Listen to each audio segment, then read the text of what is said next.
इस विकास के मॉडल में ताकतवर का ही विकास होगा, कमजोर का विकास नहीं होगा।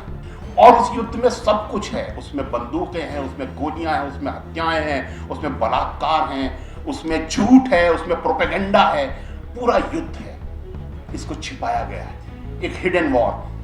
जो सीआरपीएफ आज छत्तीसगढ़ और झारखंड में जनसंहार नरसंहार कर रही है, ये फैलकर उत्तर प्रदेश, पंजाब, हरियाणा, राजस्थान में फैल जाएगी और ये युद्ध फैलेगा। ये सुप्रीम कोर्ट का फैसला नहीं है, ये सत्ता से डरे हुए जज का फैसला है। सुप्रीम कोर्ट और जज, इसके बीच में हमें फर्क करना आना चाहिए। अन्याय के सामने सर नहीं झुकाएंगे, अगर जेल जाना पड़ेगा जेल जाएंगे।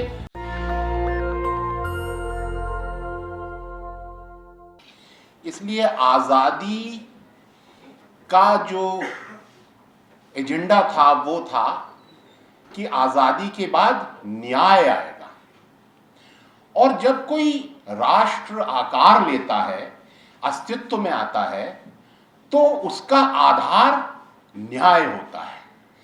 एक ऐसा समाज जिसमें कोई भी किसी के साथ अत्याचार कर सकता हो, किसी को यातना दे सकता हो और उसे कोई रोकने वाला ना हो, न्याय देने वाला ना हो, वो राष्ट्र नहीं हो सकता, वो राष्ट्र का आधार नहीं बन सकता।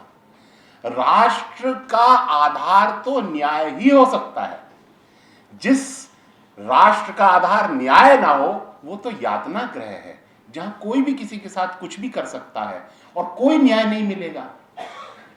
ये बाबा साहब का सपना नहीं था, ये भगत सिंह का सपना नहीं था, ये गांधी का सपना नहीं था, देश की आज़ादी के लिए लड़ने वालों का सपना नहीं था कि एक ऐसा देश बनेगा जिसमें अन्याय होगा और न्याय देने वाली संस्था उस अन्याय का समर्थन करेगी और न्याय मांगने वाले लोगों के साथ के ऊपर जुर्माना लगाएगी, उनको दंडित करेगी।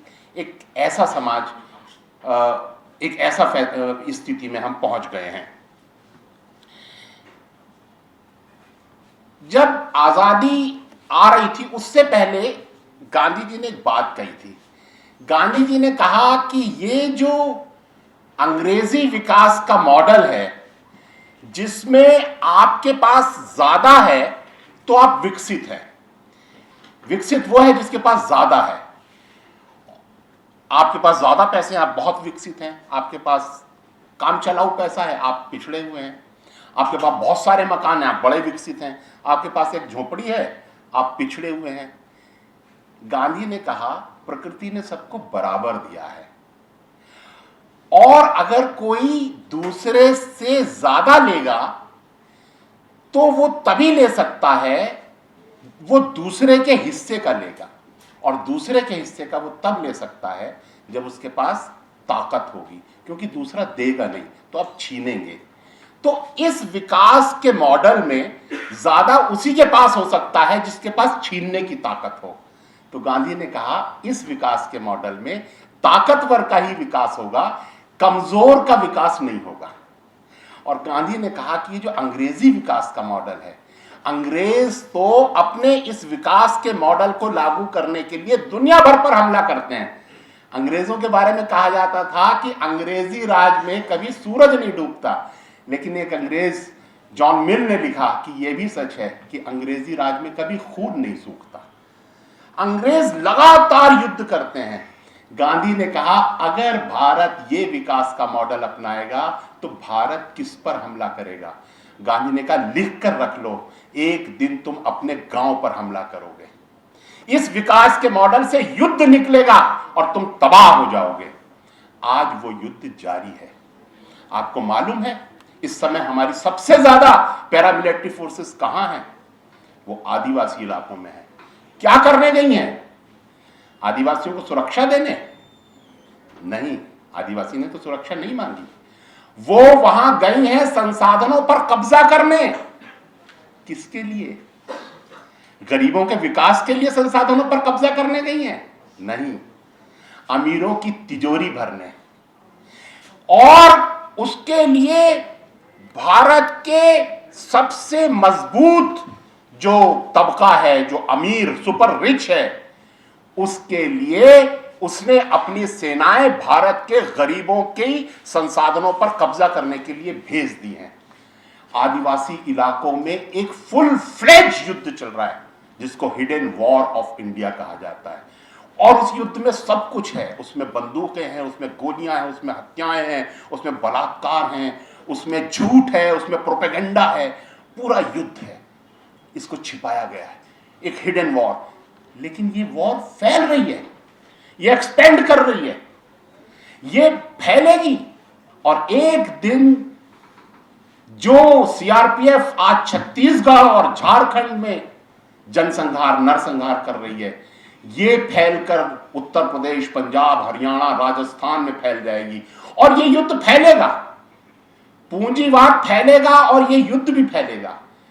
हम वहां से आ रहे हैं जहां ये युद्ध जारी है और ये उस युद्ध की कुछ छोटी छोटी घटनाएं हैं। ये एक घटना का जिक्र है, ऐसे ऐसे कितने सारे केसेस। नंदिनी सुंदर वाले केस में ही जब फैसला आया कि जितने भी पुलिस वालों ने अपराध किए हैं सबके खिलाफ एफआईआर करो, तो छत्तीसगढ़ सरकार ने एक भी एफआईआर नहीं की। हमने कहा भाई क्यों नहीं कर रहे आप, सुप्रीम कोर्ट का ऑर्डर आया है।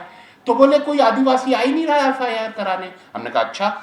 हमने अपने आदिवासी साथियों से कहा कि लोगों को लेकर आओ। 519 लोगों की एप्लीकेशन एफआईआर की आ गई। हमारे साथ हमारे घर में मर्डर किया, हमारे घर से लड़की को उठा के ले गए, किडनैप कर लिया, हमारा घर जलाया, हमारा घर लूट लिया, पूरा गांव जलाया। वो 519 एफआईआर हमने एसपी को दी, सुप्रीम कोर्ट को दी कि ये लीजिए 519 लोगों की लिस्ट।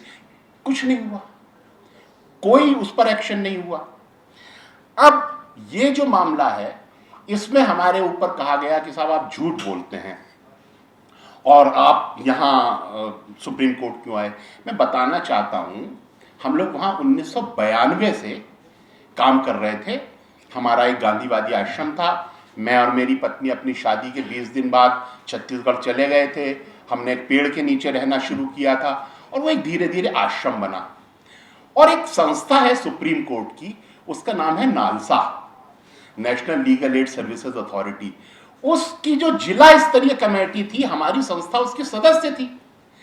और जज साहब लोग जो थे वहां, जज साहब, मजिस्ट्रेट, फर्स्ट क्लास मजिस्ट्रेट, वो लोग कहते थे कि हिमांशु जी हम स्थानीय भाषा नहीं जानते, आप प्लीज हमारे साथ गांव में हेल्प करिए, हमारी कैंप लगवाइए हमारे। तो हम जज साहब लोगों को लेके गांव जाते थे और वहां जज साहब कहते थे अपनी गरीबी को न्याय प्राप्ति के रास्ते में बाधा मत बनने दो। यदि आपके साथ अन्याय हो तो आप कोर्ट में आइए, आपको मुफ्त वकील मिलेगा, आप वादी बनिए, वाद प्रस्तुत करिए। ऐसा जज साहब लोग समझाते थे। तो हम भी उनकी बातों में आ गए। हमने कहा वेरी गुड। तो जब आदिवासियों के साथ अन्याय हुआ तो हम उनको लेके अदालत आ गए। अब वही सुप्रीम कोर्ट कह रहा है अदालत क्यों आए। अरे भाई तुमने ही तो कहा था अदालत आओ, हम तो तुम्हारी बात मान के अदालत आ गए। अब तुम कह रहे हो कि इसमें मेरे वाले मामले में इन्होंने 2-3 चीजें कही हैं। एक तो ये कहा कि जब पुलिस ने एफआईआर लिख ली थी तो आपको कोर्ट आना ही नहीं चाहिए था, आपने तो कोर्ट का टाइम वेस्ट किया। कोर्ट ने एफआईआर भी लिख ली थी, चार्जशीट भी फाइल कर दी थी।